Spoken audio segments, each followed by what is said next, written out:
Welcome to another edition of the Columbia Cougars Coaches Show on Mediacom Channel 22 and online at ColumbiaCougars.com. My name is Cosmo. I work with Zimmer Radio Group and with Columbia College. Head with me now is the athletic director and the head men's basketball coach of Columbia College, Bob Burchard. Welcome back. Thanks, Cosmo. How are you? Well, ready to go. Ready to go. First of all, congratulations on your daughter's wedding. I know that was a big family affair, and everybody had fun in Florida, and congratulations. Thank you. It was a great weekend, had a great time, and the best part of it now is we're not talking about wedding anymore. So you got that out of the way. Got it done. We're not worried about a dress. We're not worried about shoes. We're not worried about a reception.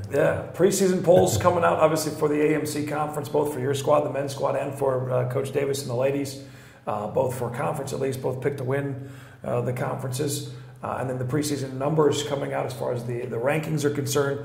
Your squad picked preseason number 14, the women preseason number 18.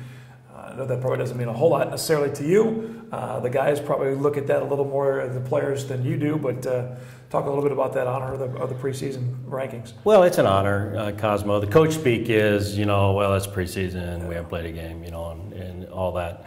But it's nice because it is a program issue. People don't put you in those spots if you haven't had some track record. And so I'm happy about that.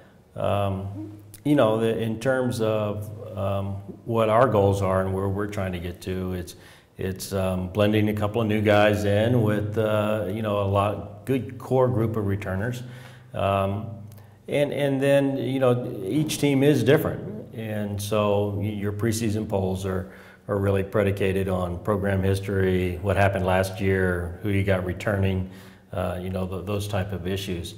We're really focused on this year's team and how it's going to mesh and how do you cover up for huge losses, and we really did have a couple of big losses. We only lost 2 guys in terms of graduation, but losing a 4-year performer like a Stegeman, who was such an anchor for us defensively, it looks different. And when you've been around a guy for 4 years and you go to practice, you're kind of looking for him to kind of walk out and anchor your defense again. So we need to replace that, and we're working hard on it and preparing for the start of the season. And there's a few coaches on the other sidelines in the AMC conference especially that are glad to see that 55 is in the bleachers watching instead of guarding things in the paint for the Columbia College Cougars. Take us through what the offseason's been like in that transition. Again, a season ago, it was a massive influx of new bodies for not only your team, but Coach Davis as well, and now a couple of new bodies. But what's the offseason been like as far as practices, and take us through what that process has been like for you guys? Well, I think it's been real strong, Cosmo. We have different segments of our preseason and offseason. I think a couple guys made some huge strides, in particular Jordan Dressler. Jordan was a transfer for us last year. We didn't really feel like he got into his best basketball and his best basketball fitness level until late in the year. And then this summer, being a Columbia guy, he really spent some quality time with Coach Dooley, working on fitness-related things that I think is going to pay off huge for him. So his preparation has been, with other guys, has been going on for quite some time. And then once we got everybody gathered back, out of camp season and summer season, Coach Dooley works extremely hard on our conditioning part. And it's a huge piece of the foundation of your season, Cosmo, this conditioning thing. And we really try to get our guys to a spot where, number one, they can make it through practices at the level that you need to compete. Once we've got through that conditioning part, obviously we get into the teaching and learning part of the game.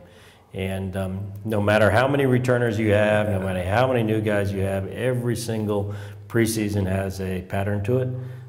For my 32 years in coaching, it's been the same always. You kind of cover the same, same hurdles that you've got to get past. For us, you've got to get past practice number 30 we feel to have all the information out there and to have the guys in a spot where they can compete. We're coming close on to that, which is good because we got a game coming up. So, I think it's been healthy. Probably the one drawback, Zach Rockers, one of our new kids from Helias High School in Jeff City, tore up his ankle real bad, second-degree sprain right before he came to school. Missed out on all that foundational stuff that I just talked about. Right. We do have him back now, but he's kind of behind the curve a little bit, and that's been disappointing for him. But from the rest of the gang, I think they've been going pretty strong. So we'll come back. You mentioned a couple of players' names in there a little bit. We'll talk more about that in the roster and how it's going to fit together, starting from the point guard with Anike coming back and moving all the way up to a couple of the seniors and getting ready for basketball. Game 1, November 2nd. It's just around the corner, Concordia Seminary at Southwell Complex. The full schedule for both the women's team and, of course, the Cougar men's squad is available at ColumbiaCougars.com. Get a chance to come out and watch the Cougars play in person at the Southwell Complex. Always a fun event with the Cougar Brass doing their thing, and just a great time at Columbia College for the Cougar basketball team. We'll come back, talk more about the hoops with Coach Burchard after this on ColumbiaCougars.com and Mediacom Channel 22.